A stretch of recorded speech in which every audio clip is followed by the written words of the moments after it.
Vénérable Maître Yakimia Ramed, Mbok, Hikum, Hia, Namba. Bonjour. Bonjour. Nous remercions l'Éternel, Dieu Tout-Puissant, de nous accorder encore la force de se réunir aujourd'hui pour vous poser encore une série de questions. Nous voulons vous poser une question qui nous vient en esprit. Parlant du pardon, Vénérable Maître, vous nous avez dit que quand quelqu'un pose un acte et qu'il parte demander pardon, le pardon ne sera pas valable. Et que le pardon que nous demandons à Dieu n'est pas valable. Expliquez-nous donc qu'est-ce que le véritable pardon, Vénérable Maître. Bon, avant d'entrer dans les explications, je vais d'abord vous lire un petit exposé. Un petit exposé qui parle du pardon. Oui, Vénérable Maître.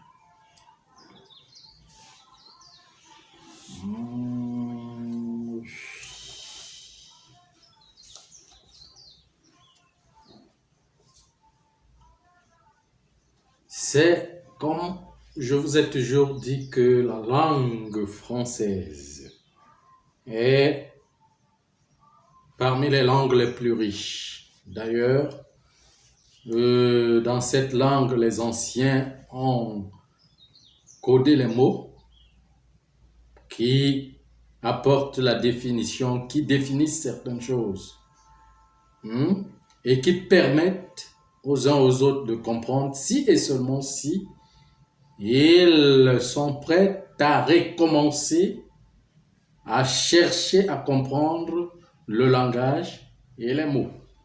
Vous voyez un peu ce que je suis en train de dire. Donc là, on parle du mot pardon. Je vais lire un peu l'exposé.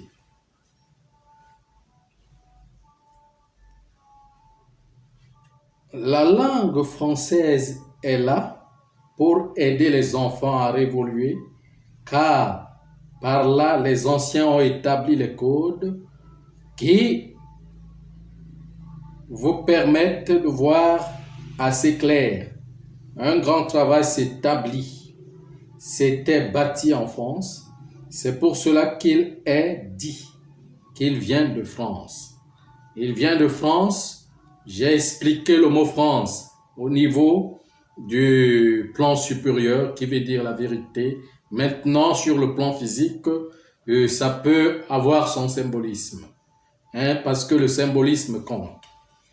Le mot pardonner, l'on vous a dit que c'est quand quelqu'un commettait une faute, en reconnaissant consciemment sa faute, il demande pardon et il se fait pardonner. Mais les anciens en France ont établi ce mot et qui explique beaucoup de choses et vient répondre à la question posée. Ce mot est rattaché de deux autres mots, le mot part et le mot don. Le mot part explique plusieurs choses.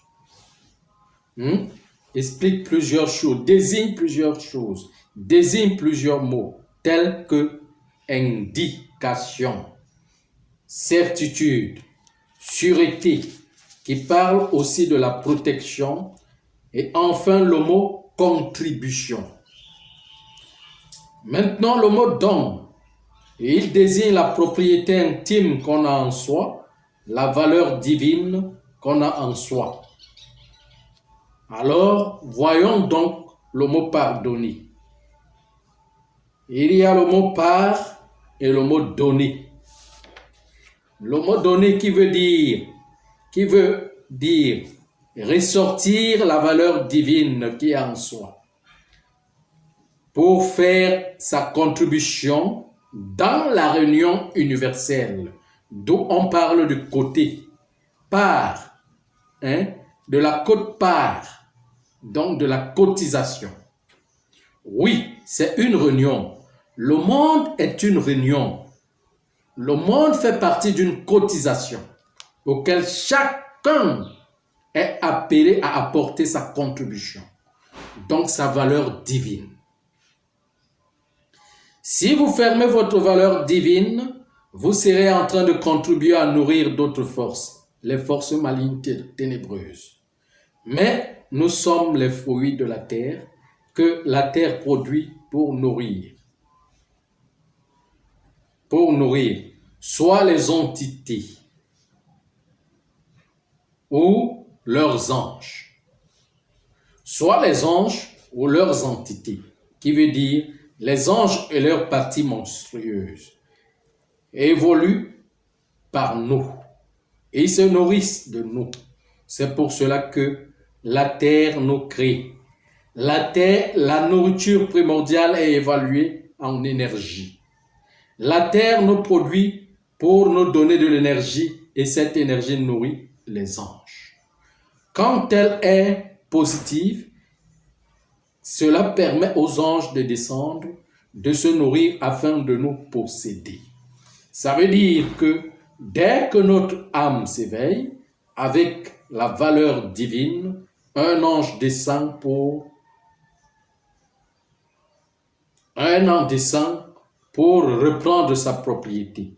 Cette propriété est l'âme récupérée par son maître, afin de déposer en elle de la force intelligence. Oui, nous devons nourrir nos anges avec notre valeur divine.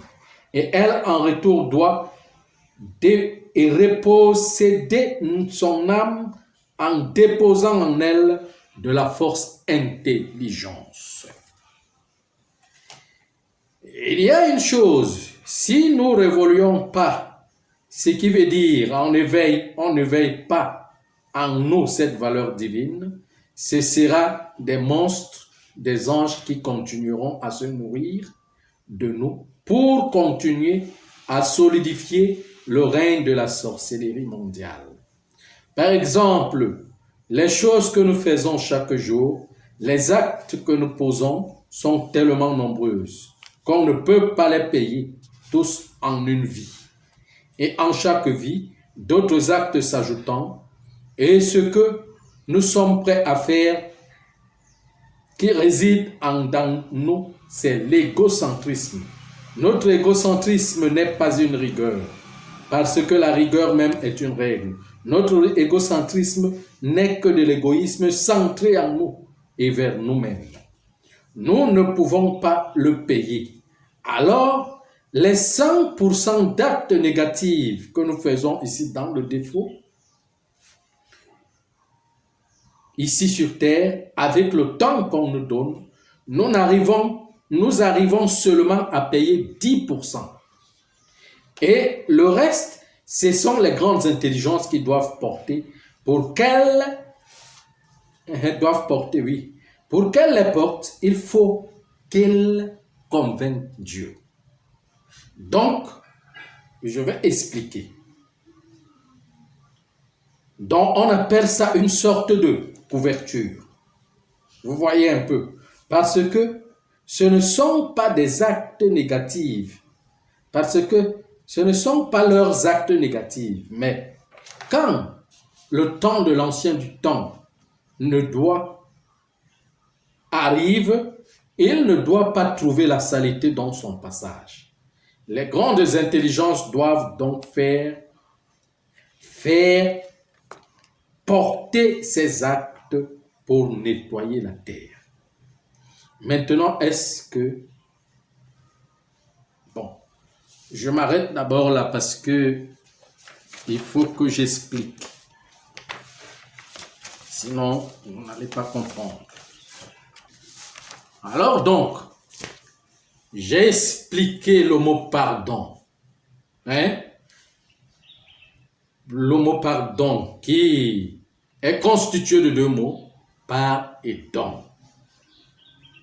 Part, quote-part, part, contribution, part, encore, indication. Je ne sais pas si et seulement si vous comprenez. Maintenant, le don, c'est ce qu'on a en soi qui est existentiel en nous. qui nous donne, qu'on appelle être, qui nous donne le droit de vivre. Et maintenant, ce qui est existentiel en nous, a, comment je vais dire, une valeur divine, une valeur qu'on appelle valeur divine. C'est ça qu'on appelle don. Et maintenant, cette valeur divine on doit, comment je vais dire, travailler afin de retrouver cette valeur divine pour qu'il devienne don. Alors donc, l'œuvre du pardon le pardon n'est pas faire quelque chose à quelqu'un et aller lui demander pardon. C'est pas ça qu'on appelle pardon. Parce que vous n'aurez jamais pardon en demandant pardon à la personne que vous avez posé l'acte, que vous avez causé du tort. Ce tort, le cosmos, comment je vais dire, constitue un ensemble de propriétés qui doivent être, comment je vais dire, qui doivent être mises en équilibre, ou bien qui doivent être ordonnées. Vous voyez un peu, qui doivent être ordonnées. Il faut un peu enlever le rideau là. Qui doivent être ordonnées de façon que cet ordre cosmique ne doit pas être déséquilibré, dérangé, ou mis en désordre. Si vous causez donc du tort à une personne, ce tort doit être, comment je vais dire, ce dont vous avez causé du tort doit être, comment je peux appeler, doit être payé. Vous voyez, doit être payé. Et maintenant, pour payer cela, il faut que ce que vous avez fait à la personne vous soit de même rendu. Pour que le cosmos retrouve l'équilibre, son équilibre. Donc, aller demander pardon à cette personne ne veut rien dire jusqu'à ce que l'acte posé soit payé. Maintenant, il y a une autre chose. Les gens disent souvent qu'ils demandent pardon à Dieu. Quand ils posent des actes, vous voyez un peu, quand ils posent des actes et ils partent demander pardon à Dieu, ça c'est, comment je peux appeler ça, ça c'est de l'ignorance totale. Parce que c'est pas ça qu'on appelle pardon. C'est une façon même de chercher à s'enfuir ou bien à flatter Dieu ou bien à prendre Dieu comme un humain ou bien comme quelque chose qu'on peut rouler ou bien qu'on peut jouer. Non.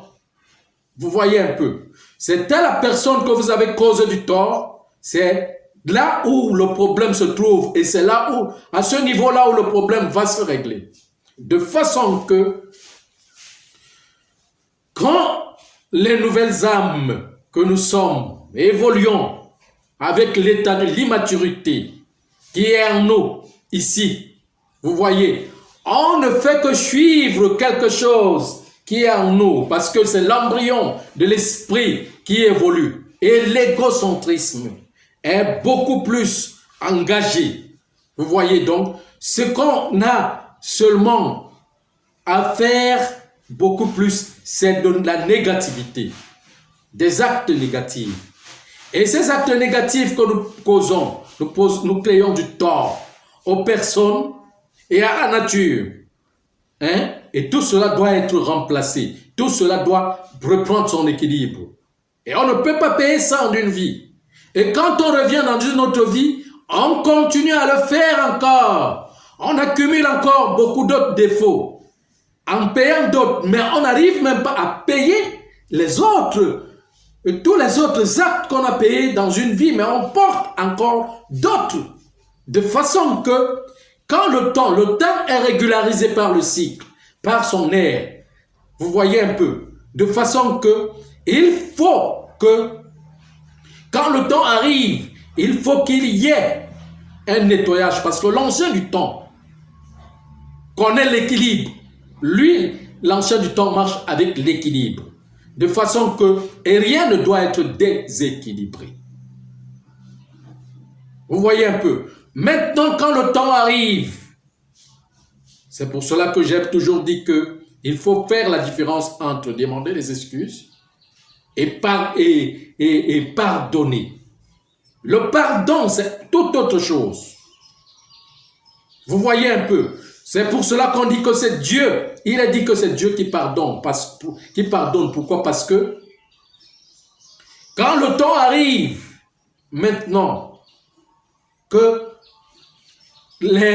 on n'a pas payé les 90% des dettes, des défauts, des saletés qu'on a produits, il faut que les grandes intelligences les portent. Maintenant, si les grandes intelligences portent ces anges, c'est une manière de corrompre Dieu. Parce qu'avec Dieu, il y a ce qu'on appelle le défaut existe avec Dieu. Et le défaut existe en Dieu, mais pas avec Dieu. C'est deux choses. Le défaut existe en Dieu. Veut dire quoi? Veut dire que le corps immature, les nouvelles âmes qui commencent leurs expériences, le corps immature. Donc en Dieu, il commence en Dieu, c'est en Dieu qu'on évolue. Et cette immaturité, c'est là ils en sont appelés, ils commencent avec le petit corps qu'on appelle le défaut. Hein? C'est ça qu'on appelle en Dieu. Mais pas avec Dieu, ça veut dire que quoi? Dans la conscience, donc dans la connaissance de Dieu, il n'y a pas de défaut. Vous voyez un peu. Donc en connaissant Dieu, on évolue dans la conscience pour éliminer le défaut. Vous comprenez? Donc maintenant, les grandes intelligences qui sont conscientes sont sans défaut.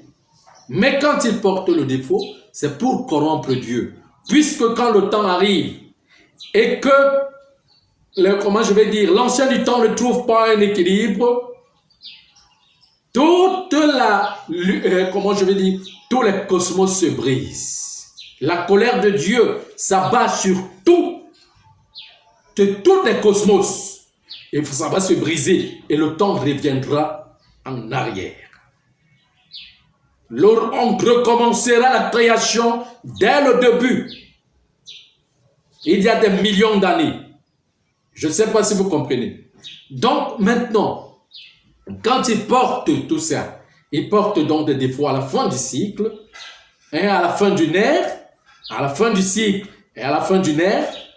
Vous voyez un peu, c'est un aspect, ça, Dieu n'accepte pas ça. Pourquoi? Parce que il n'y a pas de corruption dans Dieu, avec Dieu, mais il y a la corruption en Dieu, mais pas avec Dieu. Je l'ai expliqué le mot en et avec, là tout à l'heure. Vous comprenez un peu. Donc ils ne peuvent pas corrompre Dieu pour dire qu'ils vont négocier. Ce ne sont pas leurs actes. Mais les grandes intelligences sont les parents des enfants qui sont des humains ici. Et Dieu contrôle les enfants à partir de leurs parents. Et les parents ne peuvent pas corrompre Dieu en portant tous ces actes. Parce que Dieu, avec Dieu, il n'y a pas de corruption. Maintenant, qu'est-ce qui va se passer? Il faut convaincre Dieu. Comment convaincre Dieu, c'est quoi? C'est rémunérer la valeur divine dans les enfants, qu'on appelle pardon. Et renouveler la valeur divine dans les enfants, c'est ça qu'on appelle pardon. Et le renouvellement de la valeur divine, dans les enfants, il faut retrouver la valeur numérique de l'intelligence. Vous voyez un peu, il faut éveiller les enfants. On les éveille afin que en chacun, le don s'éveille pour qu'il devienne important pour la création. Je ne sais pas si vous me comprenez. Et maintenant, devenir important, c'est quoi? Devenir important, ça veut dire que apporter sa propre contribution sur l'intelligence cosmique. Là, on dit donc que Dieu est convaincu. Quand Dieu est convaincu, est convaincu, ça veut dire il renaît dans les enfants, ça efface tout. Tout ce que les grandes intelligences portent est effacé complètement. Donc le pardon n'est pas quelque chose qu'on fait et on demande une prière. On fait une prière pour demander pardon à Dieu. Non, ça c'est très faux. Le pardon, c'est quoi? C'est la réinstauration de l'intelligence divine dans l'humanité tout entière.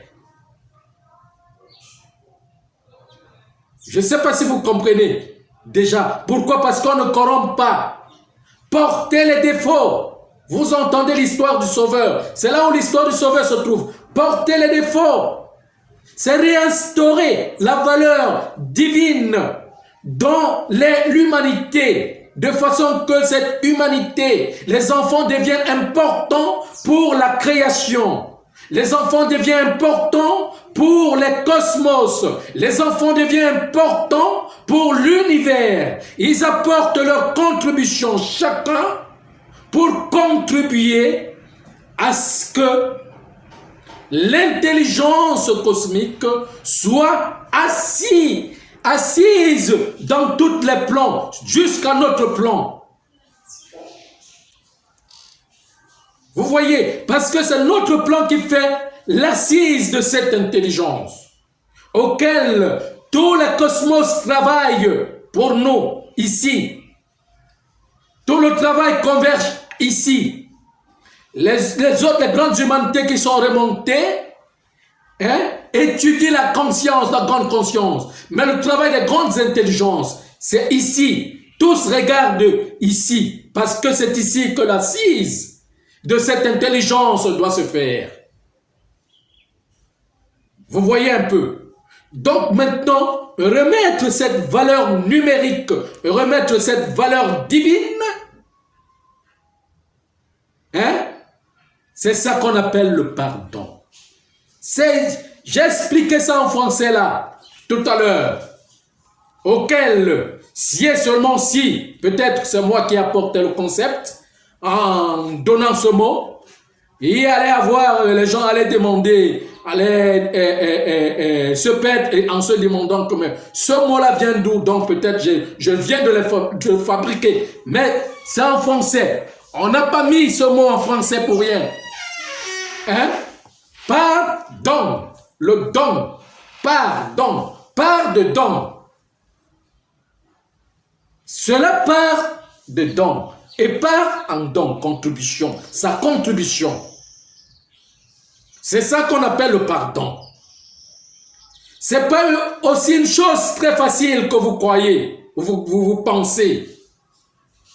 Pourquoi? Parce que pour retrouver le pardon, vous devez passer par le vide. Tout le monde passe par le vide, ce qu'on appelle la miséricorde. J'ai expliqué ce qu'on appelle la miséricorde ici. Vous voyez, chaque don, ça veut dire que l'humanité doit repasser dans le désert pour reconstruire avec le vide. Parce que le don, on le construit et rien qu'avec l'esprit.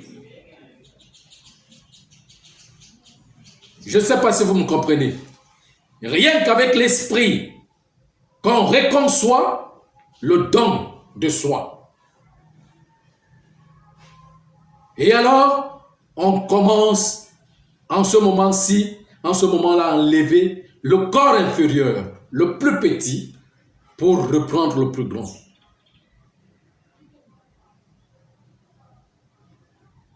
Je ne sais pas si vous me comprenez un peu. Je ne sais pas, c'est un peu difficile. C'est beaucoup trop difficile à expliquer. Donc, l'élaboration de ce travail se définit par l'intelligence cosmique. Tout doit revenir à l'équilibre cosmique à partir du don de soi que chacun doit retrouver. L'intelligence et la sagesse intime. Regardez, je vais vous dire quelque chose. Comme vous voyez sur le plan physique comment l'humanité tourne dans son organisation. N'est-ce pas? Au quotidien, tout le monde fait la même chose. Parce qu'il y a une seule organisation. de la société, pour tout le monde. Vous voyez, l'organisation se trouve sur 3 plans. Hein, le plan religieux, le plan politique, le plan économique. Vous voyez, qui organise toutes les personnes.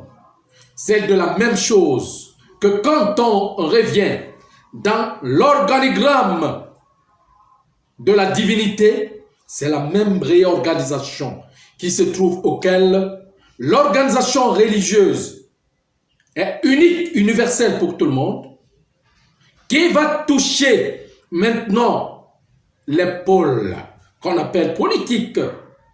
Hein? Ça touche les pôles. Les pôles veut dire qui va concilier le positif et le négatif. C'est ce qu'on appelle la spiritualité. La spiritualité doit entrer pour gérer la politique, les pôles, pour repositionner les 2 pôles, les remettre dans l'équilibre. Hein? La droite et la gauche. Et de même, pour retrouver la monade. C'est notre monade, notre âme qu'on appelle monnaie. C'est la première monnaie. La monnaie de Dieu n'est pas notre monnaie qu'on fabrique là. Oui, bien sûr qu'on utilise les éléments de son corps, mais la monnaie de Dieu, qui est la monade universelle, c'est l'âme que Dieu a créée. C'est ça sa monnaie. Et c'est cette monnaie que nous devons trouver, auquel chaque personne, chacun de nous représente une pièce de monnaie. Et chaque pièce de monnaie est, comment je vais dire, est existentielle. Chaque pièce de monnaie doit devenir une valeur numérique, reprendre sa valeur. Vous voyez, mais vous étudiez ça en économie, dans les devises. Tout cela que vous étudiez dans les devises, dans l'économie, dans la bourse et autres, hein, ça vient à partir du langage supérieur, à partir de l'ancestralité primordiale.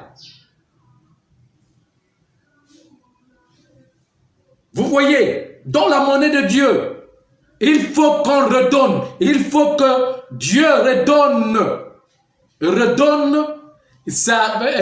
valeur à sa monnaie. C'est ça qu'on appelle la numérologie. C'est ça qu'on appelle valeur numérique. Donc de façon qu'on compte l'évolution et l'évolution selon l'âge. Et l'âge le plus ancien, la valeur numérique la plus ancienne, doit descendre sur les nouvelles âmes, qu'on appelle le nouveau. De façon que la fusion de l'ancien et le nouveau, des 2, c'est ça qui va former donc la divinité dans l'humanité. C'est ça qu'on appelle le pardon. Pardon. Mais c'est ça. Il faut expliquer ce mot, plus aisément. Il faut comprendre les codes de ce mot plus aisément. Quel qu'en soit, que ce mot soit dans n'importe quel langage, il faut revenir pour les expliquer. Bon, maintenant, si je viens dans la langue ça, pour parler, pour donner,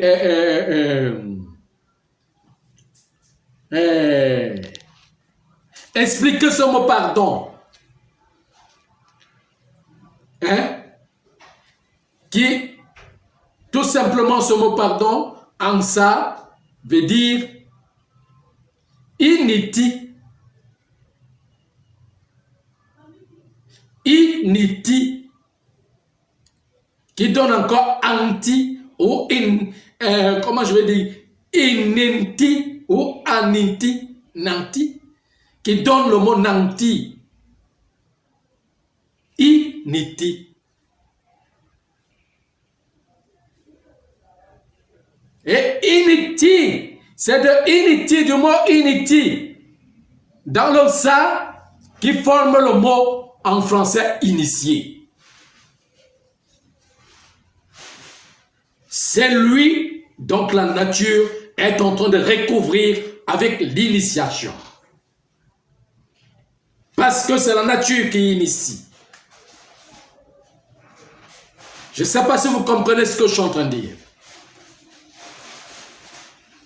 Donc, quand on parle du pardon, cela regarde tout l'ensemble de la planète. Quand on parle du pardon, de la miséricorde, cela regarde toute la planète entière. Je vous ai dit que Dieu représente l'unité. Le mot Dieu, je l'ai expliqué ici, vient du mot Nsa, Tei, que comment je vais dire, le latin a repris dans le mot Dei. Dei qui veut dire l'élévation de la sagesse. La sagesse qui s'élève, l'éveil de l'âme. Parce que l'éveil, l'âme s'éveille avec la sagesse qui renaît. Oui. Mais quelle est la différence entre les excuses et le pardon? Bon, la différence entre les excuses et le pardon, c'est que sur le plan humain, nous vivons ensemble. Et à chaque moment, pour qu'on s'accepte, il nous faut de la tolérance. De façon que dans la convivialité, l'un peut faire du mal à l'autre pour apaiser sa colère. Il lui demande des excuses. Ce n'est pas le pardon, mais il demande tout simplement les excuses. Il s'excuse, il y a beaucoup de manières de s'excuser pour apaiser la colère de l'autre personne. Vous voyez, donc les humains vivent avec ce qu'on appelle excuses, avec les excuses, donc en s'excusant, mais pas avec le pardon. Pourquoi? Parce que le pardon, c'est un don qu'on doit recouvrir, un don le don, la valeur divine. Dieu qu'on doit retrouver en soi. Général Maître, oui. Présenter les excuses à quelqu'un ne voudrait pas forcément dire que le litige est fini. Parce que vous avez dit tout à l'heure que quand le cosmos s'enregistre, jusqu'à ce que Dieu ressorte la valeur divine, jusqu'à ce que la valeur divine sorte pour tout le monde. Donc, bien sûr, mais c'est ce que je venais de dire tout à l'heure. Mais je dis que présenter les excuses veut dire la tolérance entre la convivialité. Tout simplement, entre les personnes, entre nous, les humains. Nous vivons dans la convivialité et puis il nous faut une certaine tolérance pour s'admettre et pour vivre ensemble. Parce que s'il n'y a pas cette tolérance, c'est que, comment je vais dire, c'est qu'on n'arrive pas, nous n'arrivons pas à vivre ensemble. Mais ça ne veut pas dire que ce tort que vous avez causé à la personne, en lui demandant ses excuses, ce tort est, comment je vais dire, est fini. Vous devez remplacer cela. Vous devez remplacer. Cela doit être remplacé. Même si vous faites du mal à une personne, même si vous recouvrez, vous donnez de l'or, de l'argent à la personne, quand à une autre vie, cette personne viendra, vous faire la même chose. Même s'il faut qu'il vous redonne encore, vous redonne aussi de l'or et de l'argent.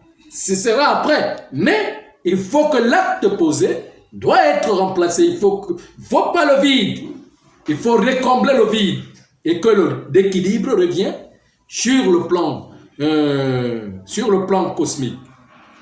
Vous voyez un peu. Et maintenant, quand on dit, et là je vous ai expliqué qu'on ne peut pas, tout ce qu'on fait comme les actes négatifs au quotidien, en toute une vie, on ne peut pas les payer. Et voir même quand la vie prochaine, si la nature nous accorde seulement à payer les dettes, c'est qu'on ne va pas vivre. C'est qu'on ne va pas vivre. Parce que pour payer même les dettes, il faut travailler et payer. Je ne sais pas si vous comprenez déjà ce que je suis en train de dire. Il faut travailler et payer. On ne peut pas vivre. Donc, il y a une sélection où la nature elle-même place pour qu'on continue à vivre. Parce qu'elle tolère, elle porte. Mais ces charges-là ne sont pas les actes que les intelligents, les grandes intelligences, des actes négatifs des grandes intelligences. Ça doit être remplacé. Dieu ne les accepte pas parce que c'est une corruption. C'est une certaine corruption. Maintenant, ceux qui ne doivent pas désobéir à Dieu ont le droit de remettre l'équilibre à la fin d'un processus ou bien au début d'un processus pour que le processus commence, parce que l'ancien du temps, le grand nettoyeur doit passer pour regarder, pour voir, pour contrôler le travail des plus grands, des grandes intelligences, des anciens. Vous voyez, pour contrôler donc ce travail, il faut qu'il trouve que tous les enfants ont retrouvé la valeur divine. De la divinité en eux. Oui. Vénérable Maître, vous dites que les ancêtres des êtres supérieurs prennent 90%, non, on prend 10%. Bien sûr, ce n'est que 10% en un cycle.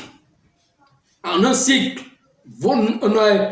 Mais regardez, si je prends l'exemple que vous tuez par exemple 1000 personnes, il faut que vous êtes un soldat par exemple, vous tuez 1000 personnes, il faut que les 1000 personnes reviennent pour vous tuer. De 1000 fois. En un cycle.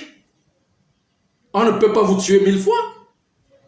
Vous allez peut-être mourir, comment je vais dire, et pendant tout ce temps-là, il y a d'autres actes à payer. Il n'y a pas que ça. Peut-être vous allez mourir, peut-être 2 ou 3 fois.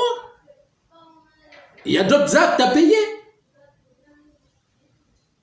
On n'a pas quitté seulement, comme on est là, on a été dans les réincarnations, on a été des militaires, on a été des ceci, des cela. Donc, on fait la rotation. Et dans cette rotation, et dans les réincarnations, on porte toujours un blason d'une certaine forme qui nous fait vivre par rapport comment je vais dire, par rapport à notre parcours. Mais l'humain, tout humain est appelé à faire toutes les expériences. Vous voyez un peu. Voilà l'exemple que j'ai pris. Là tout à l'heure. 1000 personnes.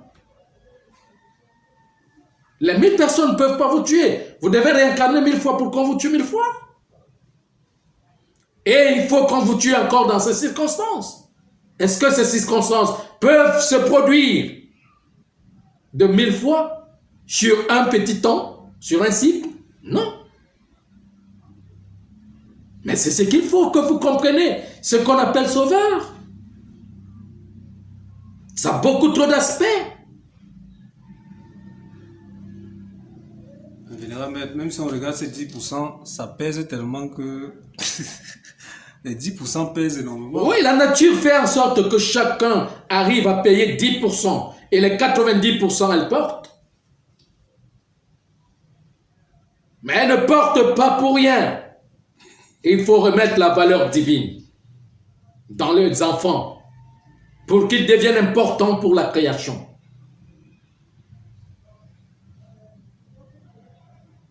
Vous voyez un peu. Sinon, les enfants ne font que manger et boire, mais ils ne sont pas encore importants parce qu'ils ne connaissent pas, ils n'ont pas la connaissance. Ils n'ont pas la connaissance de leur vie. Ils n'ont pas la connaissance de Dieu.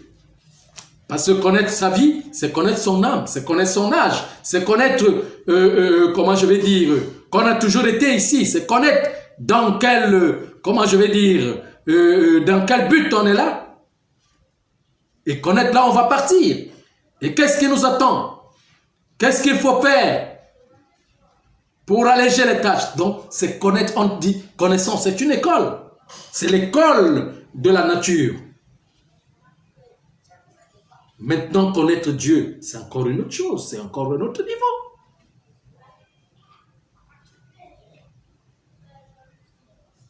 C'est à partir de cette connaissance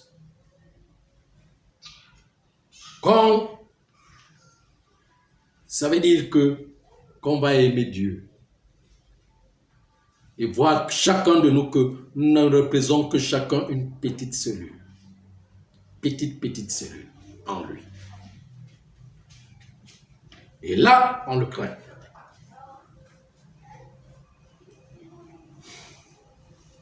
Encore une autre question? Non, merci, vénérable maître.